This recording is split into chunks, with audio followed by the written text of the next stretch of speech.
Hey everyone, Gaijin Goombah here. Now, originally I was just gonna skip this topic. I mean, maybe I would have done a tweet about it at most, because I just didn't think I had that much information when it came to Hanzo's new Kabuki skin in Overwatch. But with a massive outpouring coming from so many of you wanting to see the cultural origins of the skin, we decided to go ahead and go through with it, even though the video was only gonna be a few minutes long. So, Kabuki Hanzo. A lot of people at this point are pretty uniformly aware of the constants and isms when it comes to Kabuki. The pale makeup, the extravagant costumes, the high tonal speaking, and the bombastic movement when it comes to each and every play. And even though we never see Hanzo strike such a dramatic pose, a good number of the constants are here.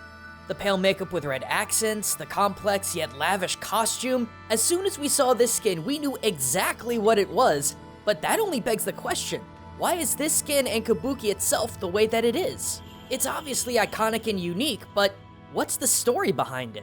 Well, that's what we're going to discuss today, because despite the fact that Kabuki comes across as an elegant, calm form of drama, its origins and principles are anything but.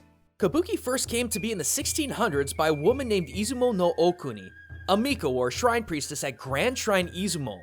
Okuni had two great talents, her stunning beauty and her skill at dancing.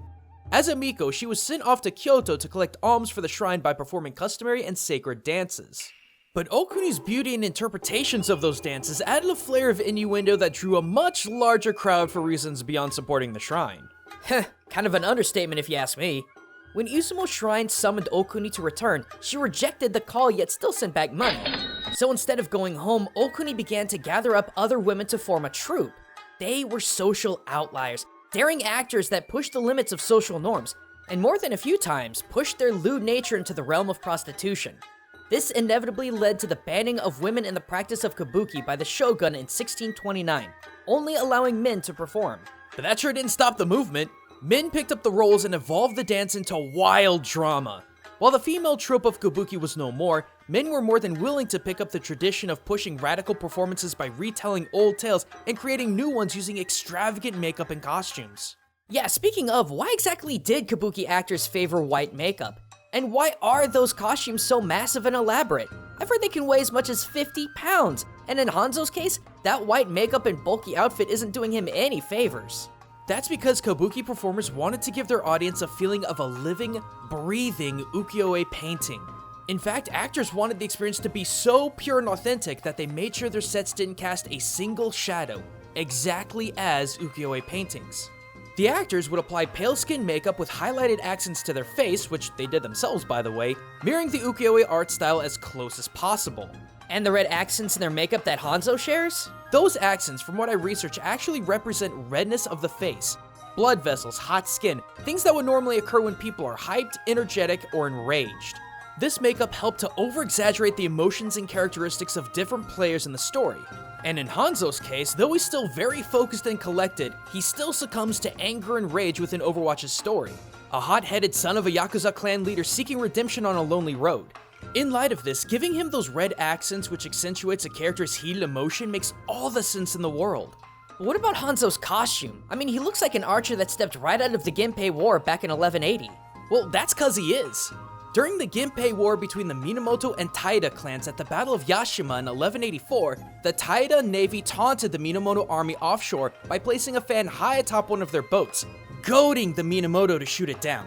And in response, Nasu no Yoichi of the Minamoto rode out into the waves on horseback no less, and felled the fan in a single shot, completely demoralizing the Taira.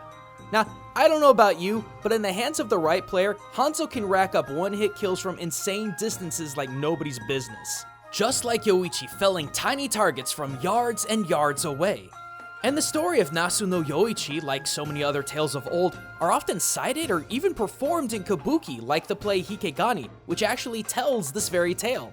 Huh, I guess the skin was just waiting for Hanzo, wasn't it? I'd say so. Hanzo is a complex character of sorrow and anger on a long road to redemption. And if his story were to take the form of a classic Kabuki play, nothing would be more perfect than this costume.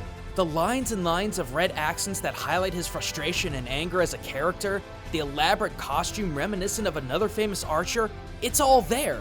Now, all we gotta do is somehow get Genji dolled up and we'll be set to go. But thanks for watching, everyone! Overwatch has been a cultural well for me ever since it came out last year and has fueled countless videos of mine.